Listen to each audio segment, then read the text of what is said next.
Welcome everyone to this afternoon's session of the Housing Committees and the Levelling Up Housing and Community Select Committee. I nearly went back in time with that. It has changed its name once or twice over the years, but it's definitely the Levelling Up Housing and Community Select Committee today. And we're pleased to have before us the Local Government Minister, Simon Hoare MP, and Catherine Francis, who's the Director General in the department responsible for local government. This afternoon we are going to be looking at the issue of OFLOG, the new body set up by the government. I'm trying to best describe it, to oversee or monitor, evaluate local government and its process and challenges. Before I come on to questions for the Minister, I will ask members of the committee to put on record any interest they have that may be relevant to this inquiry. I'm a Vice President of the Local Government Association. Let me just go around the table. Kate? Sorry, I employ a councillor in my office. Right. I'm Vice President of the LGA and I employ councillors in my office. Right. Mary, nothing to declare. Okay. Thank you very much, Minister, for coming this afternoon. So, the government has set up OFLOG, this new body. Looking at the draft corporate plan, which it is now produced, and we've obviously had the Chief Executive and the retiring Chair before us to answer questions previously. It's rather strange that a new body with a new remit shouldn't have got a single KPI, single way of measuring what its performance will be. Well, Chairman, first of all, thank you for your welcome. And could I, so it doesn't get lost during the process of this afternoon's meeting, just put on record my thanks to the work that Lord Morse did alongside Mr Goodman and others in starting to sink the roots of OFLOG. OFLOG's operational independence, as you know, is sacrosanct and very important.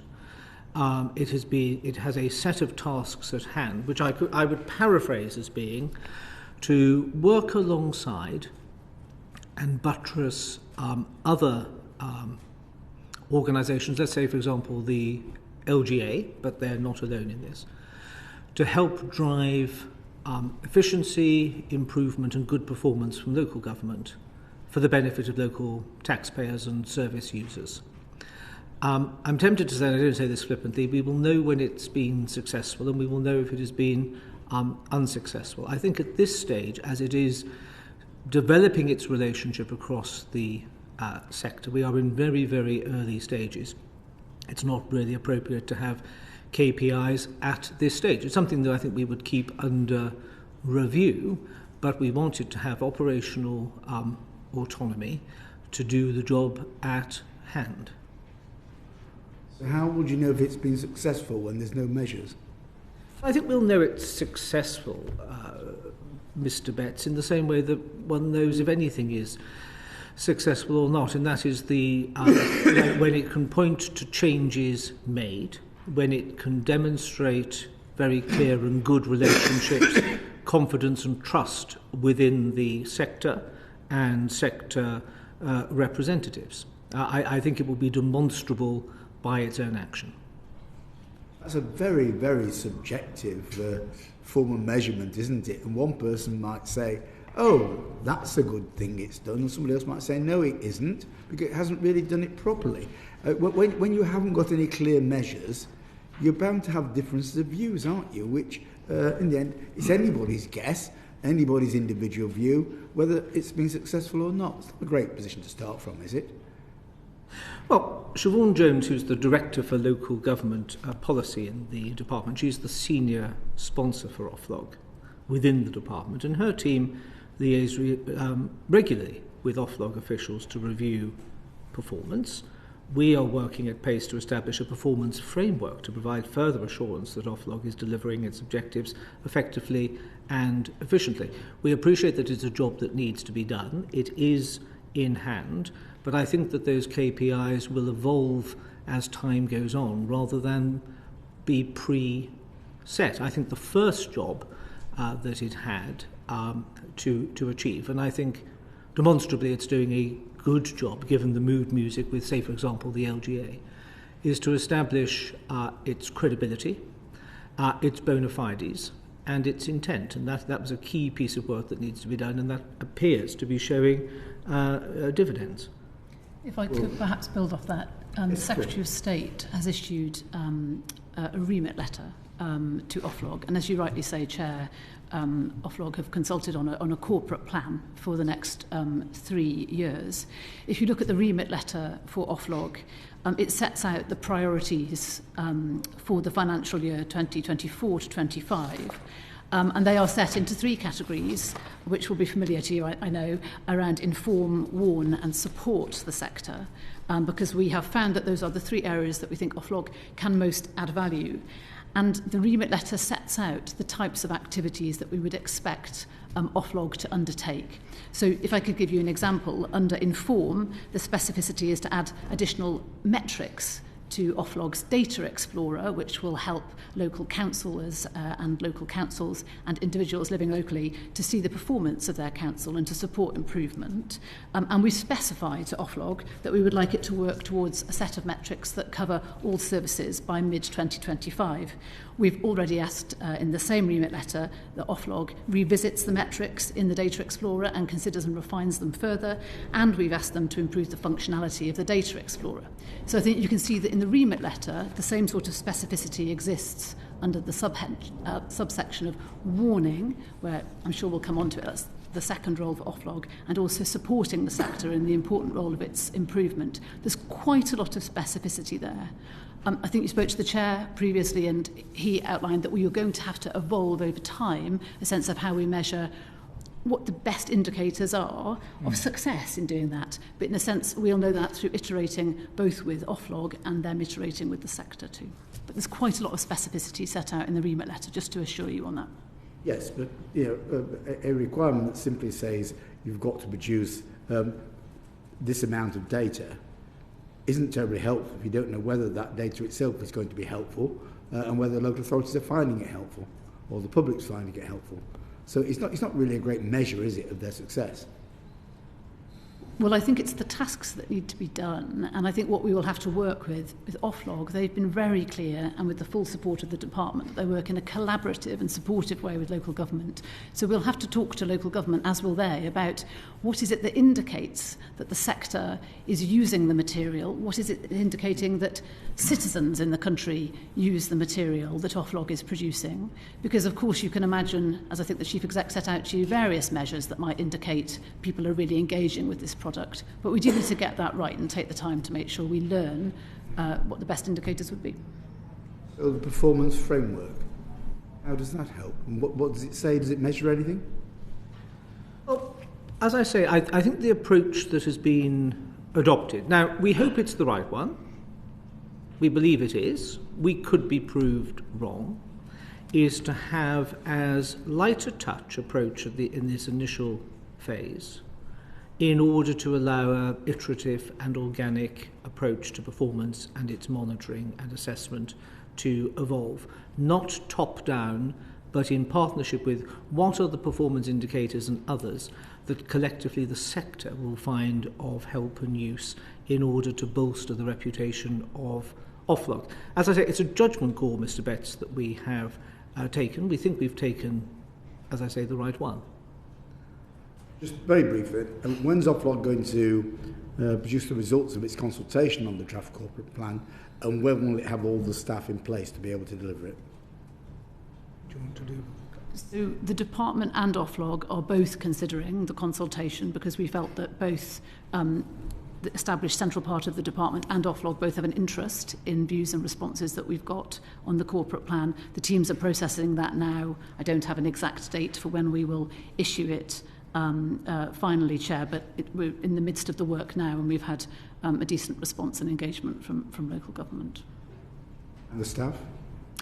So the staff, I think, as the Chief Executive said when he was here, the plan for Oflog so far is to recruit to a level of, I think he put it as just north of 100, which is absolutely right, and they are recruiting and expanding exactly in accordance with the practical plan. So at the moment they're at around 80 staff. I think when you saw the Chief Executive and the Chair, they were at around 60 from memory, though I may be slightly out on that. So they're just recruiting up on the plan to that position of being an organisation which at just over 100 we think will have significant capability, significant specialism within it, people who are data analysts, people who know local government, people who are policy analysts, but also we want to keep it at a reasonably limited size and scale, to keep it nimble, and as the Minister has said, to keep it quite a light touch organisation that both performs the improvement and the performance elements of its role.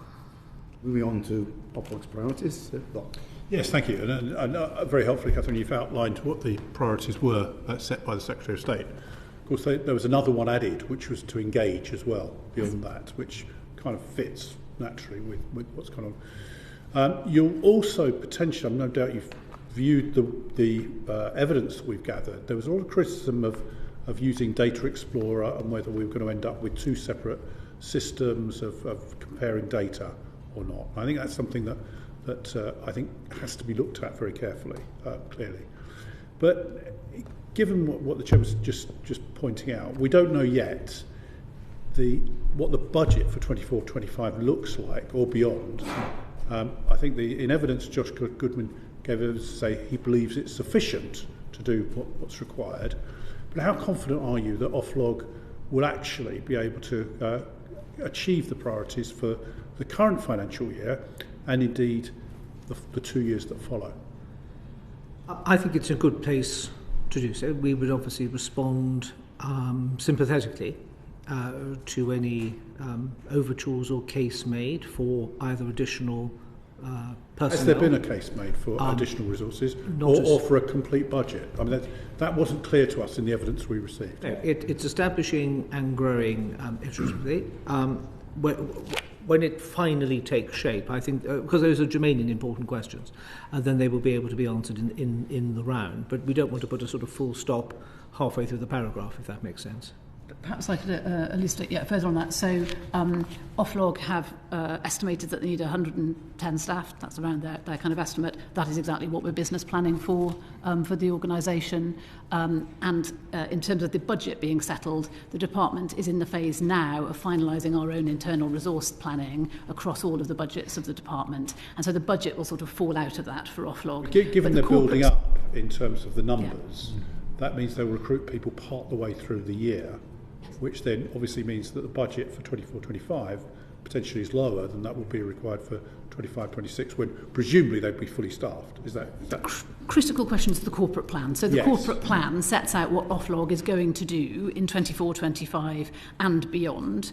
The department have agreed that corporate plan to go out for consultation, and we did so on the basis of a proper conversation about what we want this organisation to do.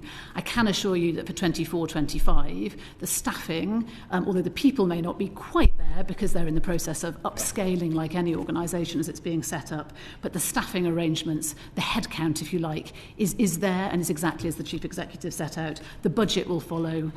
We just need to go through all the central processes. And when do you expect the budget to be settled? I don't exactly know when all our budgets will be settled as a department, but we will. I mean, even though we're already in the financial year. I think two things. It won't be left under-resourced, either in terms of finance or people, in order, as long as there is a case that can be made to address both of those, in order to ensure that Oflog can achieve that which we need it wants to do. The point that you referenced in your first question about data, I think is important one. As important, you're right about the engage point. I mean, the engagement is pivotal to all of this. This is not a bossy, finger-wagging, top-down organisation. It's one which engages with the sector, sharing a common goal. But on the data, this is not a demander at the creation of masses of new data and a whole load of things which councils just find onerous and useless and can't see the point for or point of. In very great part, the role of Oflog is to take the data and to translate it, if you will, into language that the man and woman on the Clapham omnibus can understand, not written in complex local government speak. because some of the best assessors and commentators on the activities and the output of a local authority are its own citizens, communities and voters. So give them the tools to assess what their council is doing and to do that in an accessible way. And I think that's a really important role that Oflog has in front of it. Clearly, one of the sets of evidence we got from the previous session on Data Explorer was the issue of the data may be the same, but it's all about the questioning, it's the reporting that matters and how you analyse the data that's key. And it does seem there's a potential duplication here, which is unnecessary. But I mean, I leave that for you to consider going forward for Oflog. I don't think there's there's always a risk which one has to monitor and reduce to hopefully zero. But there isn't, I think, an axiomatic drive towards duplication. There may be duplication in some of the commentary on the data, but it doesn't mean per se that new sources of data are going to be demanded or data reporting duplicated or those sorts of things. It's more to do with the interpretation, translation and accessibility of that data to make it user-friendly. And when I say user-friendly, I'm talking about council taxpayers. Yeah. Okay, that's how relational databases work anyway, but okay. Finally for me, how do you see the priorities changing from the initial ones to going forward? Because clearly the organisation's come up to speed, it's getting involved in its strategic plan, but it's the detail, and it's indeed, as you said, Minister, what the end person, the end customer of a local authority sees is the key point. Where do you see that changing? It's a good question, and I haven't got a crystal ball. I mean, I suppose you've got to break it down into digestible chunks. The first chunk to be digested, which I think a lot of people who wished Oflog ill, was they thought that they just couldn't deal with this, which was to build a professional working relationship with the local government association, and that is now well in hand, and that is, I think, encouraging. So where does it end? I'd suggest that in a sector, sir, from your experience in local government, this is a sector of our national public life which is continually evolving and innovating and changing. Demands change, both in terms of customers, what they want to see and how they're funded, so on and so forth.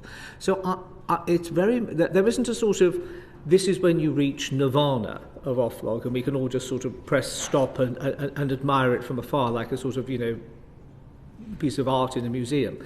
It is something which is going to continually evolve, and that's why that sort of operational independence is so important, so that they can reflect upon what they are saying. They can glean and learn from how they are engaging both with operators directly within the sector, but also organisations and bodies who are also, I've referenced the LGA, one can think of SIPFA, one can think of Solace. Well, are you saying then that Oflog will be free within limits to decide its own course without political direction? I mean, that is what my interpretation of independent operational ability is. Now, and I think it works best when Oflog feels as free as it can in order to investigate, comment upon and report. That is how it is going to prove its bona fides and legitimacy across the sector, then yes.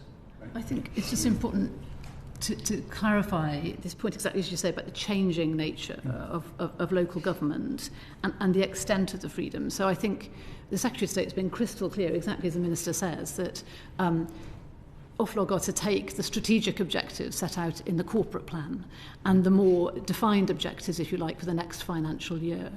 And within those constraints are free to operate in the most appropriate way. But as a department, we are, of course, as we would with anybody, setting a set of objectives for the organisation. And those are exactly those that you've talked about, that I've set out, and as you rightly have been augmented. In terms of where the local government sector gets to, just building a little on what the Minister says about change, I think that there is a lot of data around about local government, as you rightly allude to, but in a world where we are asking councils to do a huge amount, improving the basic accessibility of data will help with local scrutiny, will help councils themselves to work out where are we stronger and where are we weaker, and learn from each other. And we've heard that a lot from the sector. And I think one of the things that we'd hope on the Data Explorer side is that Oflog actually becomes a centre of excellence in a few years' time. I think the Secretary of State described it in his letter as almost like a what works centre. So this is what we should be measuring in local government, and this is what we recommend to government we look at. I think that would enormously strengthen the sector, where there is a multitude sources of data, but where there's not that much which is clearly curated and edited down so that you can use it clearly as a member of the public. On the WARN second objective, I think we can be more specific about the ultimate objectives for the organisation. We're going to come on to that. Thank you. Okay. Yeah. Just very briefly. I'll leave it there. Oflog's budget comes out of the department's budget. It's not separate. Right. So around £10 million. Where's it coming from? From the department's budget. So what won't be done to fund Oflog? I'm sorry, I didn't... What won't be done? Technically speaking, it's funded from the department's main delegated limit. It is not funded from. It's not funded, for example, like the LGA is funded, which is historically has come from local government. It's not funded like that. It's funded from our main departmental DEL. Something else would have been done with that money if Oflog hadn't been created. So what was that something? Well, I think our ministers have set out a set of core objectives, and that's what we've bid for the Treasury for funding for, and been given normal course of business. Yeah, I mean, this is not an either or, and I think it's as important to do the work in the way that the work of Oflog is envisaged to be done, as it is to, in its broader sense of the term, spend. Because unless you are looking at outcomes, checking on data, are you just throwing a whole load of cash into some priority work stream or some black hole or whatever, without having any understanding with regards to the benefits which accrue from it? And I think actually in a department that spends a tremendous amount of money and allocates a tremendous amount of money, then the taxpayer is going to get great value for money from the service that Oflog is able to deliver. Sorry, Minister, I'm just tempted to ask you whether your description of how what wouldn't be done without Oflog, throwing money at things without any idea what the effects were, is how the department's been operating for the last 13 years. No, Mr. Betts, that would be a question beneath you. Okay, let's move on to the relationship between Oflog and local audit. Mary. Thank you, Chair.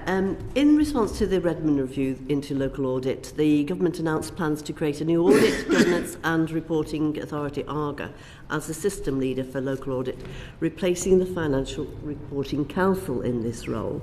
And we heard from experts who've told us that Oflog should take over as system leader for local audit oversight. Would you agree with them or not? No. I think the work stream of Oflog is very clear. I think the audit function is also very clear. You'll be aware, Ms. Robinson, of the work that we have in hand to clear the audit backlog for reasons which we don't necessarily need to go into this afternoon unless you wish to. I think the work that Oflog has is a big and chunky enough section of work to do to get on with that. Audit is, of course, vitally important, and when we get to the sort of post the autumn, once we get to the end of this sort of consultation, implementation, decision phase, then we clearly need to give due and proper serious consideration to the future of local government audit. But I'm certainly advised at the moment, if I could sort of paraphrase the advice that I have, it's in hand, Minister, there's nothing to be anxious about, but let's keep these two work streams of audit and Oflog separate, and I'm entirely persuaded of the merits of following that advice. And yet the experts within the field, SIPFA, etc., were unanimous that it would be a good idea, really. ARGA it's not up and running yet, that it would be a good idea to give it to Oflog and have one system leader. I'm certainly aware of the case that they have made. The recommendation that they arrive at, or the suggestion, I should say, that they arrive at, is not one that either the Secretary of State or I share. That's not to say that their position is not entirely respectable and arguable. We just arrive at a different conclusion. Oflog doesn't have the bandwidth in terms of budget or personnel in order to deal with the audit scenario. That is a complex piece of expertise work. I think the work which Oflog has at hand going forward is sufficient to occupy it without growing it into some sort of almost sort of shadow department, if you will, in terms of magnitude. So that's the position that we are settled upon at the moment. I don't know if Ms. Francis wants to add to that. I mean, I think it's a very good exposition, and just to add a little further, I mean, the audit situation at local government is obviously very challenging at the moment. There is a very significant backlog, and that's why the government has consulted on really quite a major set of reforms to rectify the backlog. But just to be really clear with the committee, the organisations that are acting as the shadow system leader at the moment for audit are well set up and functioning. So the department first consulted on the system leadership question following the Redmond review back in 2021. The director, who leads an excellent unit in the FRC, leading the question of local audit and how they should play their system leadership part, has joined the organisation well over a year ago. We have an established MOU in place with the FRC. I'm not denying at all that it's an incredibly complex piece of work, leading the audit market leadership piece. We know it's very challenging, but that is up and running. We're not complacent about it, but all partners are working together. So SIPFA, NAO, the department, Treasury, many others I could name, we all sit together on a liaison committee which is chaired currently by the FRC. And the absence of that last piece of legislation has only got one effect, which is that the NAO continue to lay the code of practice. Apart from that, the FRC are able to do everything they would otherwise be able to do if the legislation were passed. What's the timeline for the legislation to be passed for ARGA to be coming into force? My understanding is that the lead minister in the lead department appeared to with the relevant select committee and said that was unlikely to happen this Parliament. But as I've said, the rest of the role can be carried out by the FRC with the exception of laying the code of audit practice, which remains with the NAO, who are committed to working with the FRC in their system leader role. Thank you. Can I move on to productivity plans? We've heard that local authority productivity plans need to look at allocative productivity rather than technical productivity.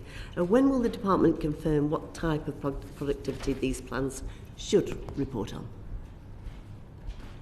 Allocative or technical? I'm sorry, I'm not quite sure why, but I didn't hear the tail end of your question, Ms. Robinson. When will the department confirm what type of productivity these plans will report on? I wrote to all council chief executives last week. I think the date for response, if I say the 19th, it's 27th of July, it is the 19th of July. We have set out in some detail what it is that we are looking for. We haven't provided a box tick template. I think it is for local authorities to respond whilst addressing the key areas that we've set out. So can you reassure local authorities now that those plans will not be used to pass judgment on them as individual local authorities? I've been very clear throughout that local government works best when it's working collaboratively with the centre. I don't like the finger-wagging, pointing, name-calling, call it what you will. We should all be focused, and none of us should be afraid of a forensic spotlight getting into performance, expenditure, value for money, and all of those attendant good things. Now, if there are egregious examples, then I think the department and I would be failing in our duty if we didn't draw attention to them. But these productivity plans are not designed, and I want to be absolutely clear, to create gotcha moments in either the national or the local government press. They are there at a time when, as we know, that there are general and significant pressures on the public purse to convince people that local authorities are working as hard as they can, which they in the main are, to deliver value for money. And that is something which I'm very pleased to be able to put on the record before you. These are not gotcha type things of trying to harvest headlines for the next 21 press releases or anything of that nature. These are serious endeavours to improve value for money, efficiency and public service. What role will thank you very much for the answer, Minister. What role will the long-term sustainability panel then have in achieving this? Where do you expect savings to come from? Do you think the panel can achieve a set reduction in local government expenditure, for instance? I think it can draw upon identifying best practice. I would love it if councils were all very good, are we not, at sort of saying that we tried this and it really worked brilliantly. Often there's more learning in we tried this and it didn't quite turn out how we thought it was going to, or it turned out in an entirely different way. This is how we learn from our mistakes. So I think the Sustainability Panel and others can work in that spirit in order to try to drive up efficiency, improvement of performance, customer satisfaction. So how will you then look at avoiding the duplication of effort with Oflog's own work on sharing best practice with these? That is absolutely key, because we don't want to be creating unnecessary burdens on the local government sector. My instinct is that these Oflog, the productivity plans, the work in the improvement arena that LGA, SIPFA and Solace do, will all find amongst themselves an accommodated modus operandi in order to ensure that they are deriving the maximum benefit without creating a hugely onerous reporting regulatory regime. I'm tempted to use the phrase, Ms. Robinson, common sense will apply.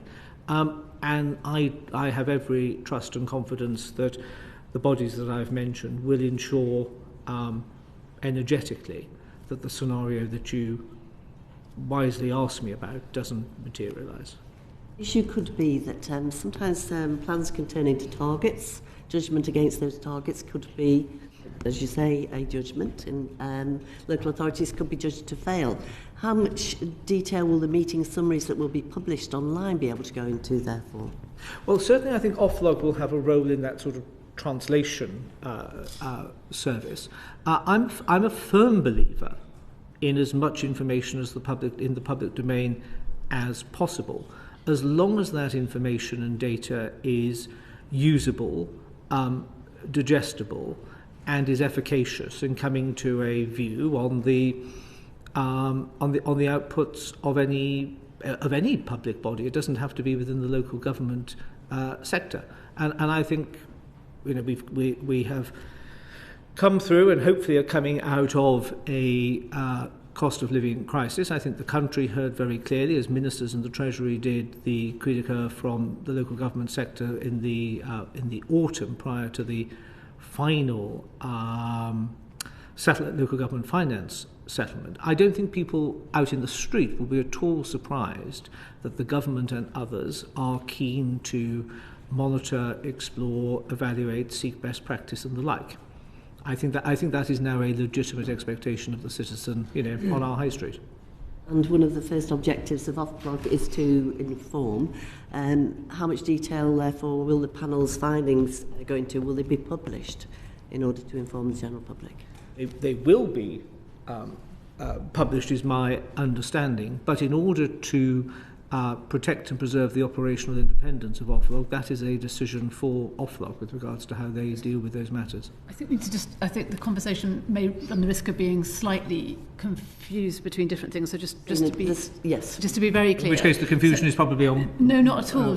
My account. No, not at all. So each council will produce a productivity plan covering areas transformation, technology. Is there any wasteful expenditure? And there are barriers to productivity improvement. So that's a real opportunity for councils to describe all those areas. We've asked them to put them up on their website, and exactly as the Minister says, to also return them into us. We will then pull together that panel, and exactly as the Minister says, we will pull out themes. I anticipate, exactly as you've said, Minister, that it will be informative to both us and local government about where the opportunities are and also where the pitfalls are that we all need to avoid. So, yes, we can produce that work together. I think that's somewhat separate. I mean, Oflog will join us on that panel with other experts from the sector. That's somewhat separate from what Oflog will then be doing. Oflog, of course, will be doing their informing work, which is core to their purpose. And they have been clear. You asked a question about would we rate councils. They've been very clear, and we've been very clear, they will not be rating councils. Absolutely clear on that point. And I hope that helps clarify a few different pieces. Sure. Okay. Right, move on to the issue of identifying problems in local authorities. Kate? Just before I move on to my question, can you explain to me what you mean by allocative productivity? And could you give me some examples? What I mean by? Allocative productivity. Allocative productivity. I think it was in the question. I think it was in the question. It was in the previous question, yeah. Oh, so I don't know what the previous question meant by it. I think I do, because I think it's a relatively bureaucratic definition. In which case I'm not relatively bureaucratic. The bureaucrat can answer this question, which is that I think it's around a question around how central government allocates funding to local government, where we've said we will look at funding reform in the next, not obviously demonstrably not for this financial year, which we're in the middle of, but for the next spending review. Secretary of State has been clear about that. I think that's what the question is about how we allocate funding.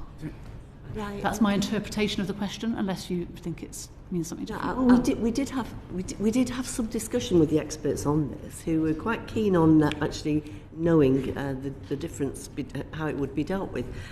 Technical being things such as improvements in IT and those sort of improvements to productivity, etc. Allocative leans more to whether money is spent in the right place, value for money, etc. So how the local authority is allocating it. Well, I mean, sorry, I wasn't aware that you didn't understand my question on that part. Forgive me. I mean, how local authorities discharge their statutory duties are clear. What they do in the non-statutory arena is clearly between them, their electorate, and the manifestos which they put before the electorate at election time.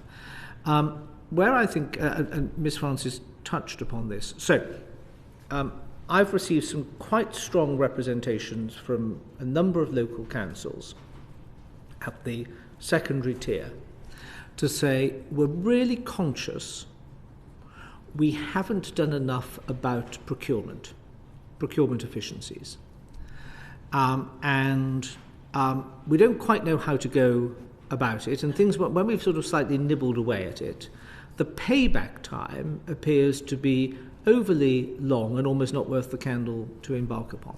Now, I think through the work of the productivity plans, if there is a emerging theme of impediment to delivering efficiencies through procurement, then just as we have done on previous occasions and predecessors in my seat have done, created a funding stream to help with sort of IT and cybersecurity as two examples.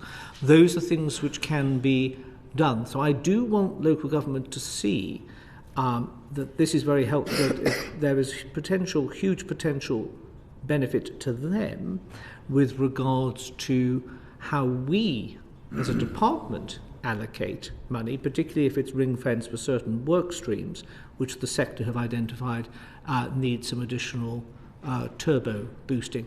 They would then allocate that to delivering within that policy change arena. Again, I think I make no apology for standing alongside the council taxpayer and indeed the central government taxpayer to make sure that the maximum bang is derived for each and every buck. I think that's our collective duty, and you as a select committee and the PAC and others do important work in this arena. Would you like to add anything to that, or you think that's a clear explanation? I think it's absolutely, thank you for the clarification of what the previous evidence was. I think it's absolutely legitimate in any organisation to think about the different ways that you drive productivity and the different ways that you drive efficiency. In local government, exactly as the Minister has said, there are sometimes decisions that will be taken, if you think about allocation, sometimes on the basis of central government specificity. We would like this grant to be for this purpose, but also entirely legitimately because local leaders and local councillors will make different decisions dependent on their own political priorities too. So that is fine in allocative terms, but I think we're seeking to capture both that and, as the Minister has said, technological opportunity, and we've asked, for example, about issues like capital access, lots of things that, from our experience, when you talk to councils, they have ideas, they have productive thoughts, they have good thoughts about how they might develop further in the future, and we want to hear them. Okay. We'll leave it at that. Josh Goodman told us that local authorities feel more comfortable disclosing soft intelligence to Oflog rather than the department. Does that reflect a lack of trust in the department? I would hope not. I've been phenomenally clear with all of my engagement across the local government sector that not only is my door open, I've metaphorically taken the door off the hinges. I draw upon my 14 years as an elected councillor, and I think in the albeit short and limited time I've been fulfilling this role, I'm told by operators in the sector that they are buoyed up and confident in an improving relationship between local and centre. And the one thing I've been very clear, Ms Holland, to say is, particularly with regards to councils who may have concerns about financial stability, not in this financial year, maybe not in the next financial year, 3-4 years down the line, I want them to have the confidence, because the department, as you know, has got a reservoir of willing public servants with a huge bank of knowledge and expertise who can help and advise and point in the right direction if those are the requests made by councils. And I would much prefer a local authority to come to us when they just see a little whiff of, sort of smoke, if it will, rather than a huge conflagration taking place in their area. And that is a relationship of trust. I think it's work in progress. I think great strides have been made. There is more work to do. I'm committed to doing that, as is the Secretary of State and the wider ministerial team. So I would hope, in terms of the sort of friendship, trust, mutual respect cadre of analysis, that Oflog and the department would be ranked equally in the minds of the sector. It may well be, and this is why speaking to the operational sort of arm's length approach of Oflog is key, that sometimes somebody does want to go and have to somebody talk to an organisation or an individual who is in some way detached from or semi-detached from the centre as a whole. Often just to ask advice, how best am I to approach this? How best am I to phrase it? Who am I best to go and talk to about? And I think that Oflog can fulfil that role very well and very neatly. Yeah, I mean, you still haven't explained why local authorities are reluctant to share important information with the department. So I will... Well, in all honesty, Ms Hunt, my experience, and I can only speak to my experience is that that is not the case. I think about the whole engagement exercise that we undertook with regards to consultation on the local government finance settlement.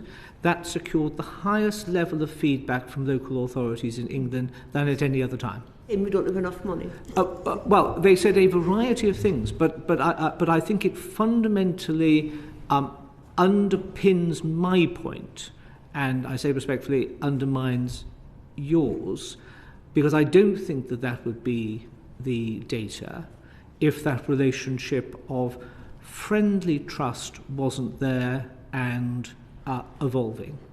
And I hope and pray, and certainly recommit through you, Mr. Betts, to continue that piece of work of building that strong relationship. I've bored myself, and I won't bore you too long, but I have bored myself when I have said this, that local and central government share one really important word, and that is government.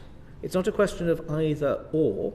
If all politics are local, most people look to their town hall or county hall for a solution to a pressing problem. We have to work collaboratively. I don't think it's an either or, and I don't honestly think the electorate would tolerate, and I think they would be right not to tolerate, anything other than the most cordial and friendly relationships between local and centre. And I am fully engaged in that process. And I think if you talk to the leaderships of the LGA, Sean Davis, for example, I'm sure you will know through many appearances before this committee, Councillor Davis and I have the warmest and friendliest professional relationship. I can't thank him enough for the work that he does engaging on behalf of the sector with me and the wider department, and also for the way that he goes about it. And that is being replicated by council leaderships up and down the land. Yeah, unfortunately, the evidence of the Select Committee says otherwise, but I'm really pleased that you're hoping to build on those relationships. Yes, could I come in on a factual point? Yeah. Just because I think it is important. Exactly as the Minister said, the department are very well known for having very strong relations with local government. I think I'm on record at this committee as saying that we have not previously been surprised when things go wrong in councils, and that is the case. So that line of communication is sadly open when things go wrong, but it is very open.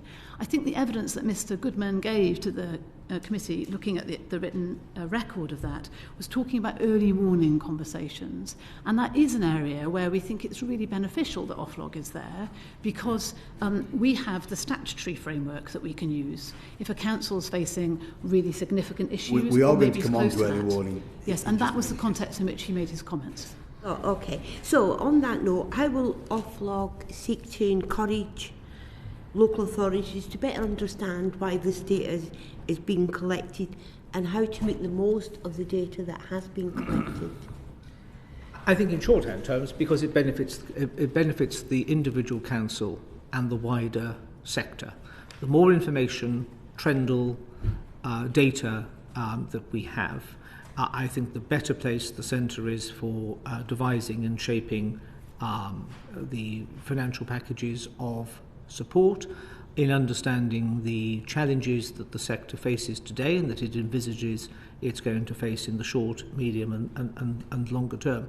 So this is something, and I'm very keen to sort of posit it on this ground, this is something which is designed principally and primarily to be of help to the local government sector in ensuring that we are, because one of the things I have certainly found is that some of the data that we rely upon, which central government relies upon in many things, often appears, certainly to the layman, to be slightly out of date by the time the decision is being taken. So I think this is a much more in real time way of maintaining a deep and fluid understanding of pressures within the sector. That then allows Treasury and the department to hopefully respond in a way which local government would like to see. And just speaking back, if I may, to the point that Ms Francis was making, I won't delay the committee with all the details of the example, but the Minister, i.e. me, came up with an idea which I thought local government might be helpful in. And the first thing that officials very kindly did on my behalf was to pick up the phone to trusted partners across the sector to say, the Minister's thinking about asking you to do this. What's your response? What do you think any impediments might be? What do you think the advantage might be, etc.? So those conversations of trust take place. And I've been both impressed and staggered by the range and the depth, and we've seen that over the implementation of the changes to the Elections Act, with those which flow through from the delivery of elections. This committee should take great heart by the level of conjoined professional relationships which exists between the officer corps within local government and the civil service corps in the department. Okay, so how can Oflog take a role in establishing a consistent data standard? Because coming from a local government background, The data has not always been consistent, and quite often, as presented, can be quite misleading. So to get confidence in Oflog and hopefully in the department, how is Oflog going to establish that consistency and explanation and transparency of the data? I'm going to ask Ms. Francis to do that, because she's our data guru. Oh, I think If she didn't know she was our data guru, she knows now. So I've just appointed her. I think the answer to your question is that there is variation locally in what people collect, and quite legitimately so. But what Oflog is doing is turning area by area to aspects of local government's work and saying there may be tens or even hundreds of metrics in a particular area. What are the 7 or 8 in a particular area that everybody will have? And we know that either central government or another body, maybe the NHS or something, is already collecting, working with councils, and then pull through a representative data set that represent the range of ambitions and aims you're trying to achieve as a council in a given area of business. When Oflog are looking at metrics like that, they're firstly saying to us, we think we should have a metric in the following area. They're then working with local government to iterate through workshops and a process of consulting them what the most appropriate metric would be. They're getting other experts in the room when they do that. So interestingly, when they did a set of metrics recently, they had DEFRA as the lead government department, they had local government representatives and the representative bodies like ADEPT, who really know about this stuff in the local government sector, the experts. And together they came up with a set of metrics. They then represented that back into central government and said, these are the ones we recommend. So I think it's through that iteration, quite close working. But be there no mistake, at the moment there is so much data, there is too much data for most members of the public or councillors simply to say, how is my council doing compared with somebody else? Let's look at where we're good and let's look at who we might want to copy or learn from. So it's that task of curation and editing, I think, is absolutely core to their work. And I go back to this point about iterative development. Oflog should not be confused with being the local government equivalent of the Spanish Inquisition. It doesn't arrive on black horses, demanding ideological and doctrinal purity. It's there, as Ms. Francis has said, to take she's referenced the waste and waste management, etc., and to work across the piece to work out what it is that needs to be done, which will have most benefit, rather than coming down with some sort of top-down diktat to say, we've decided this is how you've got to do it, and we've decided how it's going to be. All of these things will evolve.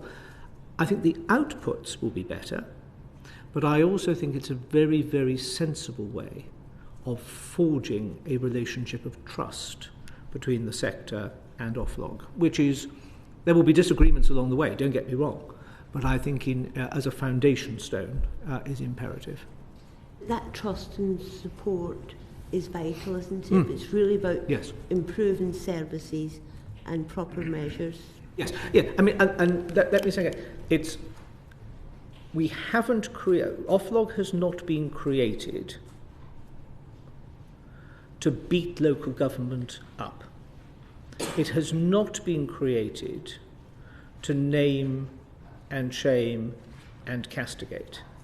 It has been created to deliver digestible data to voters and taxpayers, and to help, alongside with other trusted partners, that very dynamic and ever-changing sector, which we collectively refer to as local government, to better meet today's and tomorrow's challenges. It's there as a helpful resource to local government and as an advocate of the sector across the piece. And that is also an important role.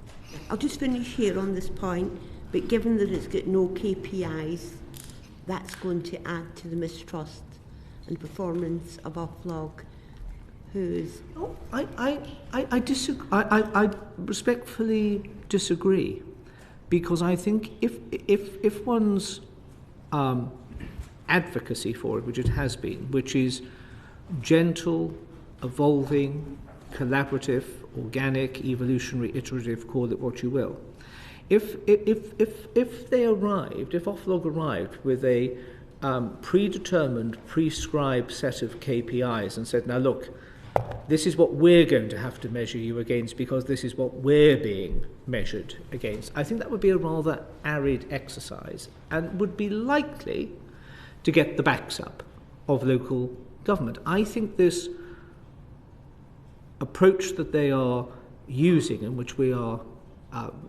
hugely supportive of, is the right way to go. And as I said to Mr. Betts, I think it was either to Mr. Betts or to Mr. Blackman earlier, it's a judgment call on that, it's a mood music call, if you will, on that. I think we've taken the right one. The proof of the pudding will be in the eating, but I'm pretty confident that the stance that we have taken will deliver the greatest harvest. Time will tell. Time will tell, precisely. And let us hope, Miss Holland, that both of us are here to see if the time is right to tell it. Just very briefly, the issue is about consistency of data standards. I understand that they've been picking of which data is the best to use in terms of measurement. But the problem is, even with the same data, it's often collected very differently by different authorities. That's something, if I dare mention it, the Audit Commission used to try and resolve. Is Oflog going to try and do that and actually look at how data is collected on a consistent basis between authorities so you could actually measure something meaningful? I think that falls within the operational parameters of Oflog, who will, I think, clearly have as one of their key drivers is to how they can maximise the benefit that they can derive. So if there is clear and demonstrable benefit towards a harmonisation of methodology of data harvest and collection, then let them make the analysis and the case for that. But I would put that very firmly in their operational court. Okay, right. Let's move on to early warning conversations, which we've touched on already, but let's go into some detail, Mary.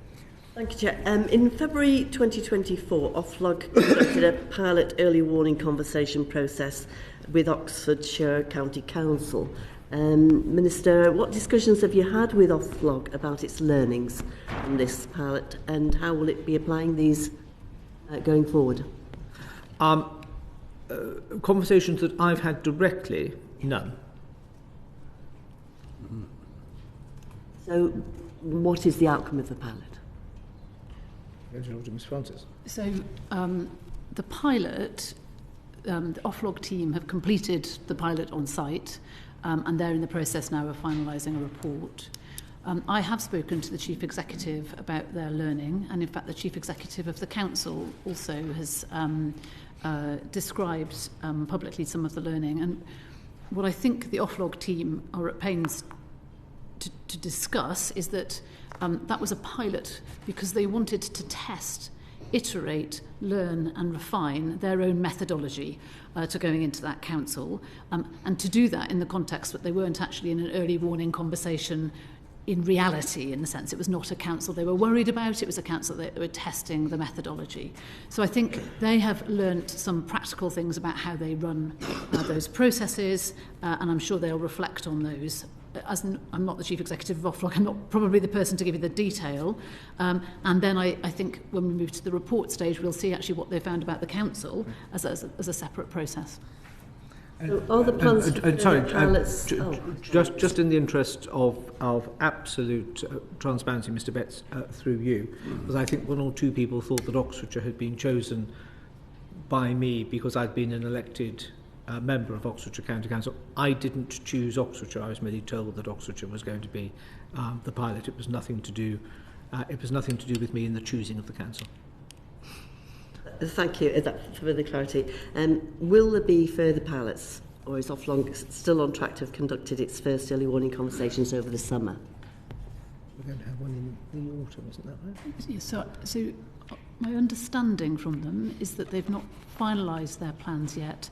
They expect it likely that they'll do one further pilot rather than moving straight to a full early warning conversation. And as the Minister was intimating, I think they are planning on doing that somewhere in the summer months, the next pilot, before doing a final. The learnings from the Oxfordshire pilot will be used to for further. refine the pilot process, get it so that they're really comfortable, because I think they are absolutely clear that they don't want to rush that process, and it's really important they do it absolutely right. They haven't publicly announced that, but the Chief Executive has confirmed that's his current expectation. And that's, that speaks back to something which I hope the committee will welcome, and which the sector will welcome as well. But it reinforces this: they're not operating in a straitjacket. That this is an evolutionary thing. Now, I know that's frustrating. It's frustrating because you ask, and the sector asks questions. Well, how is this going to be done, or what is going to be done with X, Y, or Z? And we don't have all of the definitive answers at the moment. We know in broad terms how this thing looks, feels, smells, etc. But that it speaks back to that importance of evolution, building trust, learning, capturing that learning, reshape, resculpt, move on. And so on that, how will the next pilot council be chosen? I mean, obviously Oxfordshire County Council, will it be the Borough Council? So Oflog will choose the next council, so I can't answer that, but the Chief Executive of Oflog would be able to do so.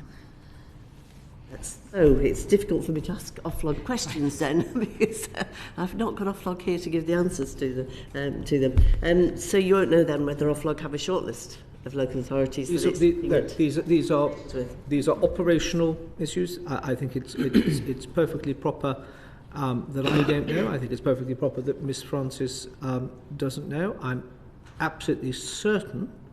I think Mr. Goodman has appeared before you. I'm not quite sure what the date was, but I think relatively recently. But I'm absolutely certain. I don't want to answer on his behalf because I haven't got the authority to do so. But were you to write him a list of, your clerk was to send a list of supplementary, I don't want to make more work for the clerk, but supplementary questions, I'm sure that we will pick those up. But I hope that our inability to answer that question also underlines what we have been saying with regards to operational independence. We already have the LGA Corporate Peer Challenge, and SIPFA, for instance, has a support package with benchmarking clubs, etc., to help local authorities, and seems to cover something of the same sets of metrics and investigations and providing information.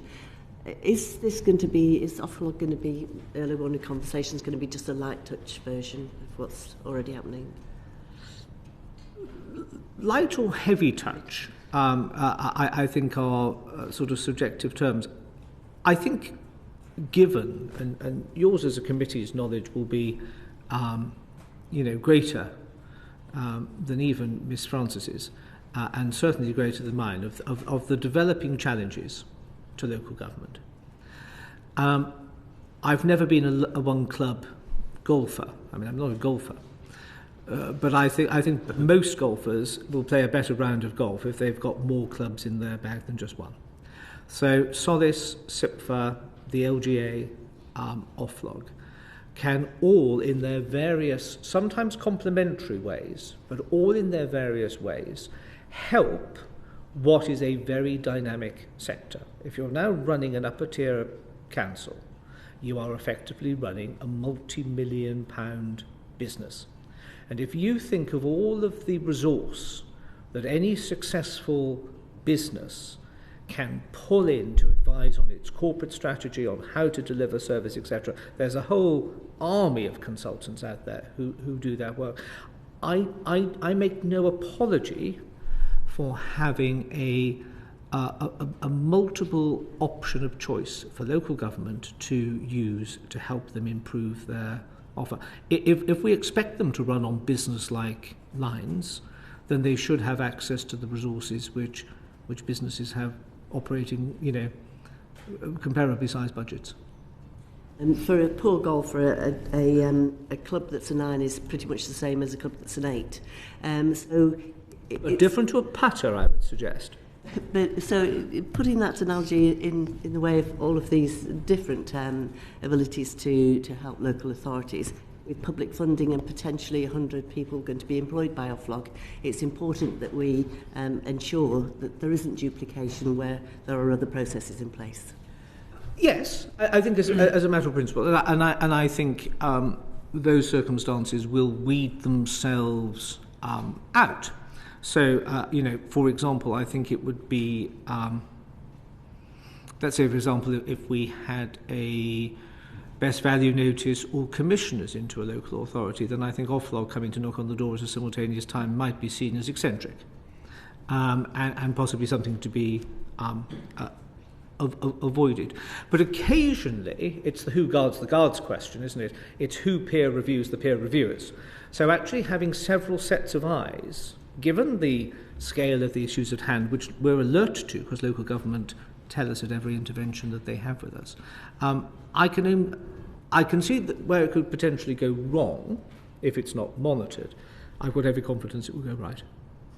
I think so critically, there is a space between, exactly as the Minister says, between the corporate peer challenge world, which is almost universal in the sector, and then between, exactly as you say, Minister, the relatively significant interventions that the department can undertake, whether that be statutory or non-statutory. There is a space there for a focused conversation, which is exploratory, data-driven in the first course, but to say to a council, there are these worrying signs, what do you want to do about that?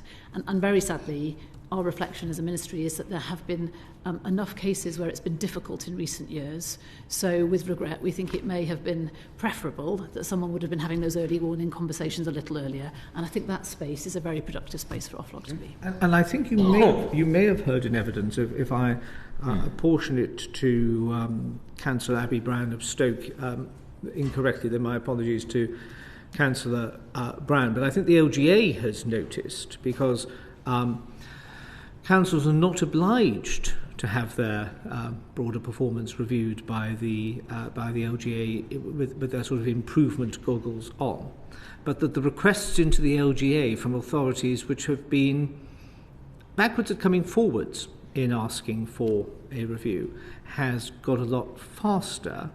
Now, whether that's in preparation for the coming of Oflog, or whether councils think that it could be an either or, I don't know. But if it served no other purpose, then I think it's rather good that the councils have reached out to Oflog, to the LGA, forgive me, who have hitherto tried to look the other way, to say we'd really welcome you to come in and have a little look about what we're doing. Moving on to that very point, Mohammed Yassin. Thank you so much. My question is about supporting the local authorities. Local government representatives have told us that Oflog should use early warning conversations and step in only when a local authority is unwilling to engage with LGA's offer of support through corporate peer challenges. Do you agree with this? No. Why not? No. I think for the reasons that I've sort of suggested in answer to earlier questions. I think there is, at least theoretically, considerable benefit in having many eyes trying to look at the same set of problems. And people shouldn't see that in a negative or a hostile or a adversely challenging light. It should be seen as, and I'm very keen that the sector takes this message away, that it is because we have heard what they have said with regards to budgetary issues and meeting service demand, etc., that we are fully persuaded that the more hands you have on the pump who are looking to sort of help and identify and advise and so on and so forth is better for each individual council. Okay, so can you clarify whether you will be asking Oflog to publish the reports produced from early warning conversations?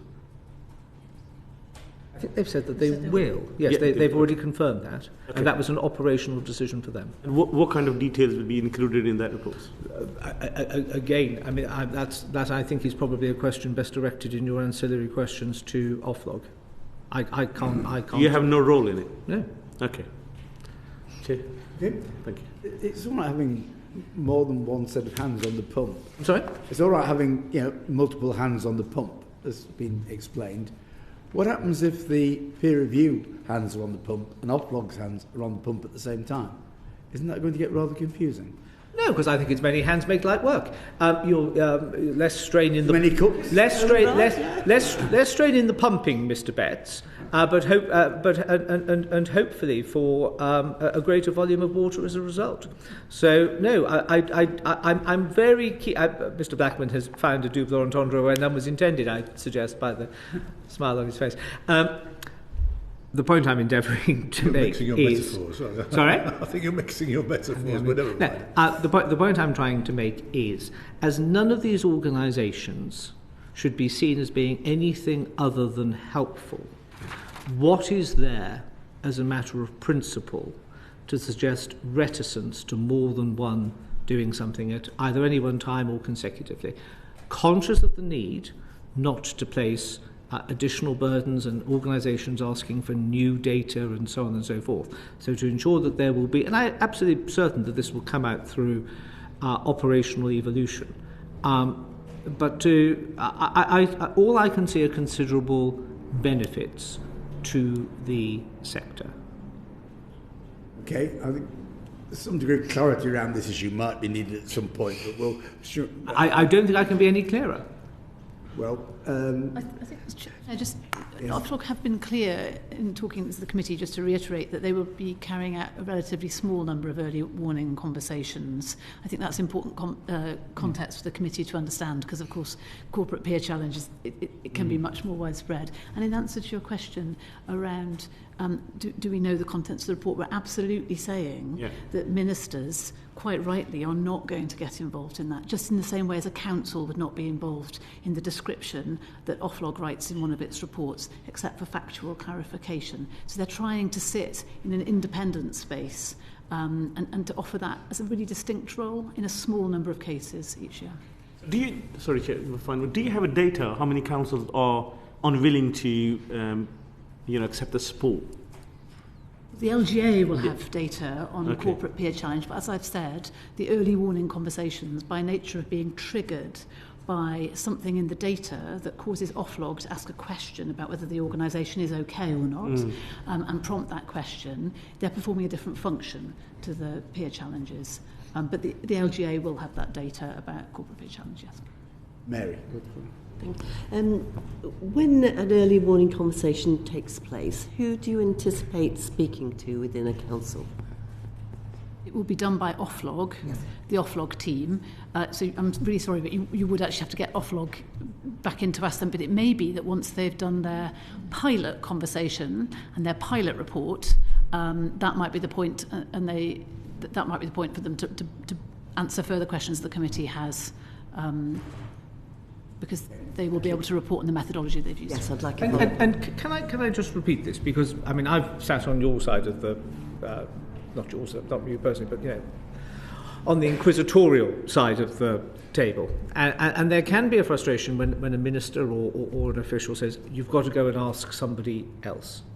But as one of the, and I would urge you to derive this benefit from what we've not been able to say, not because we're obfuscating, but just because we do not know, because it is not proper that we know, which of itself underlines what we have been talking about all along, which is the independence of operation, which Oflog needs to have. It is not a servant of any minister, and nor should it be. Just about to have a vote, I think. So if yes, we could just... You may be right. Right. Suspend the committee now for 20 minutes. I think we've probably got 2 votes.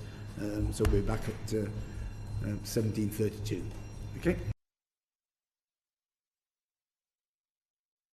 The proceeding is currently suspended.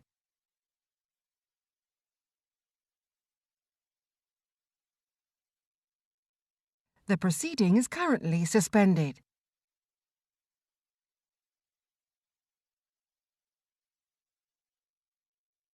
The proceeding is currently suspended.